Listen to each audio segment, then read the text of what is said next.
A brief history of the English East India Company. It came into existence when the British Queen Elizabeth I issued a charter to a group of merchants who belonged to two different companies who had agreed to merge together, forming the East India Company. On the New Year's Eve of 1600, Elizabeth I issued a charter to this newly established East India Company to do what? To trade exclusively with India, right? The charter was initially granted for a period of 15 years in all the territories east of the Cape of Good Hope and all the territories west of the Straits of Magellan. Straits of Magellan कहाँ पर है? The southern tip of Argentina. उससे waste में कौन सा ocean आएगा? The Pacific Ocean. And all the territories lying to the east of the Cape of Good Hope. उसके east में कौन सा ओशन आएगा? Indian ocean and Pacific ocean में exclusively it was the East India Company which was given the right to trade. ठीक है. Now coming back to this, शुरुआत होती है विद दिस चार्टर. अब ये बताओ, why was the queen so eager to facilitate the rise of the East India Company? क्यों इतनी मेहरबान हो रही थी रानी साहिबा? She herself was a major shareholder. She had roughly 10% of the total stake in the East India Company. So she would have benefited from giving a monopoly to the East India Company, right? Acha, at the time when the East India Company received this charter, who was the Mughal monarch? कब ये मिला है charter? 1600 में. Who was the Mughal emperor? Akbar.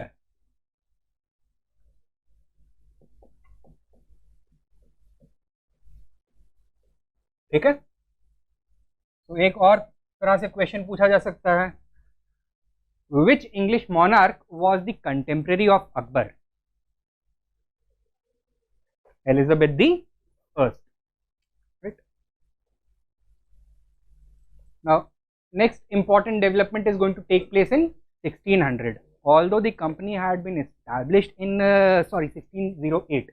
Although the company had been established in 1600 itself, its first major voyage to India took place in 1608.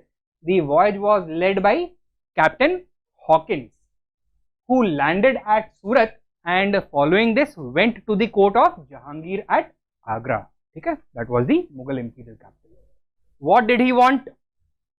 He wanted permission from Jahangir to establish a factory at Surat. Did Jahangir agree to this? No. Why? Because the British were yet to prove themselves in the Indian Ocean, right?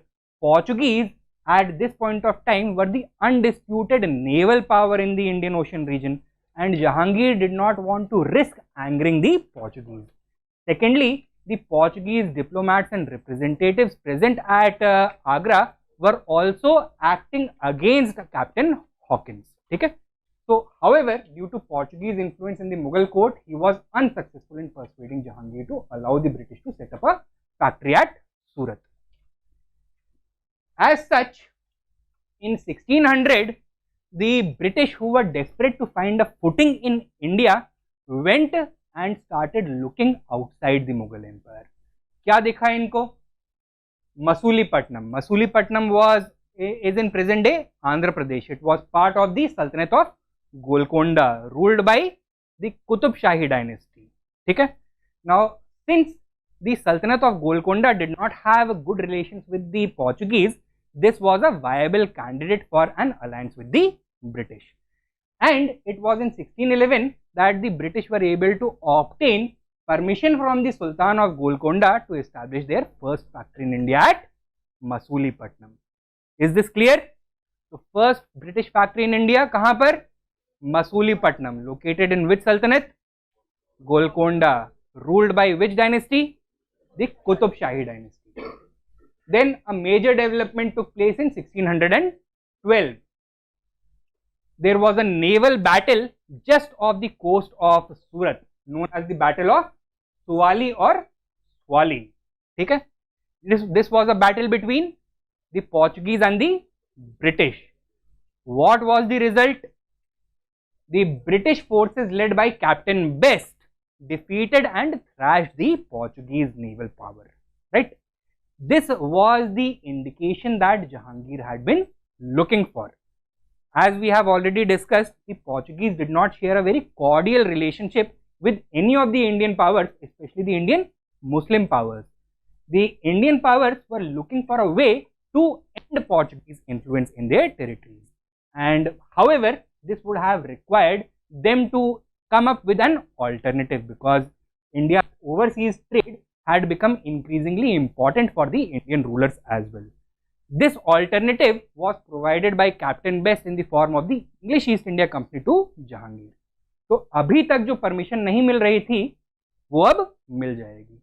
Following this victory, Jahangir allowed the British to establish their factory at Surat. So second British factory in India, Surat. First British factory in the Mughal Empire, Surat. ठीक है. In 1615, the English monarch James I sent an ambassador to the court of Jahangir. कौन था ये ambassador?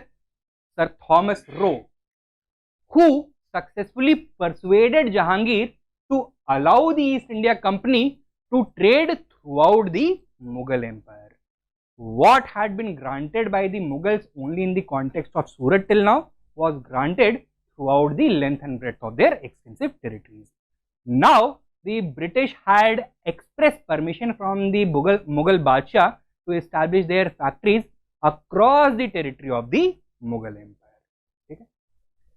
In 1622, the Portuguese received a major setback and the East India Company captured Hormuz on the mouth of the Persian Gulf. Okay? In 1632, the East India Company also obtained permission from the Sultan of Golconda to set up factories throughout his kingdom through a royal order known as the Golden Farman. Golden Farman क्यों बोला गया?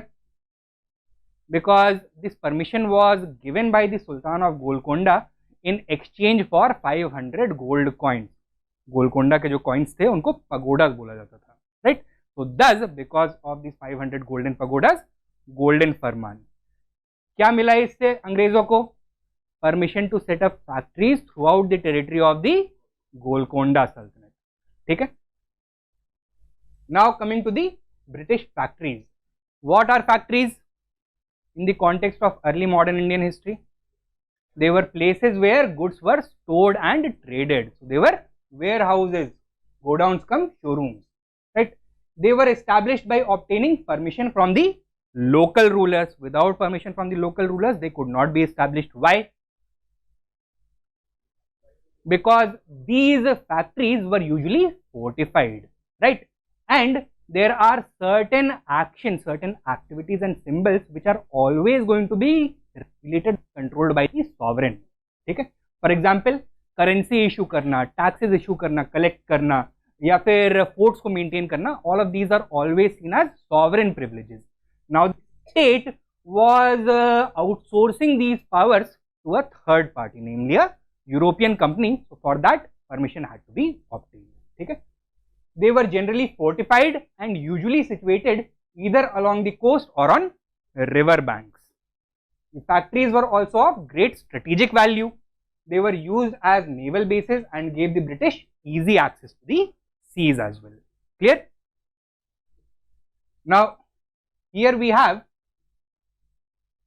the various factories established by the British in India, early factories, the years in which they were established, the ports which are situated along these factories, and the significance of these factories. The first British factory in India, Masulipatam, established in 1611. It was the first British factory in India. Second British factory in India, Surat, established in 1612-13. It was the Surat was the principal port of the Mughals. It was the most important Mughal port, and Surat also emerged as the early headquarters of the East India Company in Western India.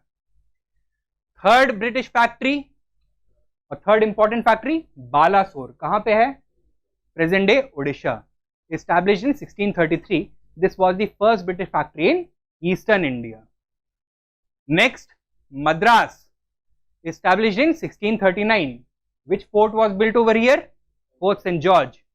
It served as the headquarters of the Madras Presidency. And what were the circumstances under which the company obtained permission to establish this factory?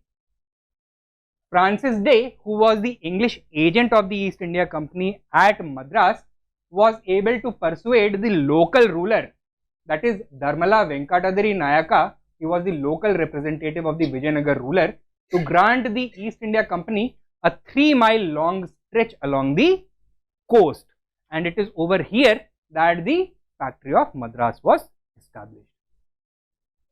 Next, Hooghly in 1651. This was the earliest British factory in Bengal. Next, Bombay in 1668. यहाँ पे कौन सा fort establish हुआ? The Bombay Castle. It served later on as the headquarters of the Bombay Presidency. And the last one, last important one, Calcutta, established in 1698, and over here a fort known as Fort St. William was constructed. It served as the headquarters of the Calcutta or Bengal Presidency.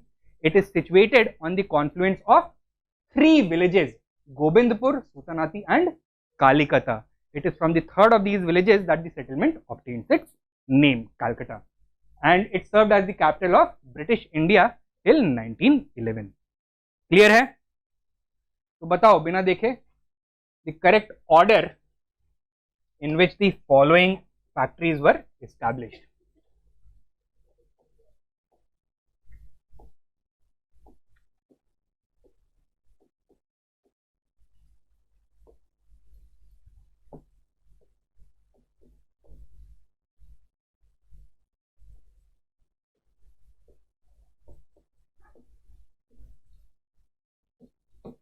बताओ correct order क्या होना चाहिए? 4, 3, 2, 1. Earliest, Balasore, established when? 1633. Next, 1652, Hooghly. Next, 1668, Bombay. And lastly, 1698, Calcutta. यहाँ पे कौन सा fort establish किया? Fort Saint William. Bombay पर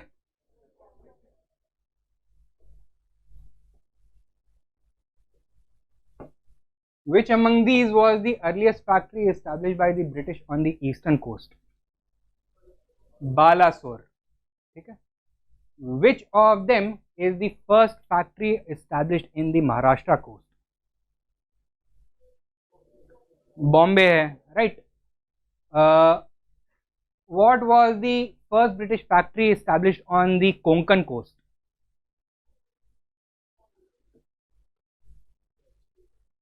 Surat. What was the first British factory to be established on the Coromandel coast?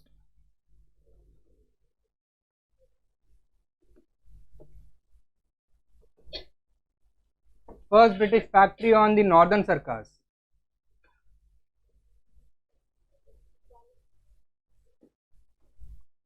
Balasore. First inland factory established by the British. Inland factory.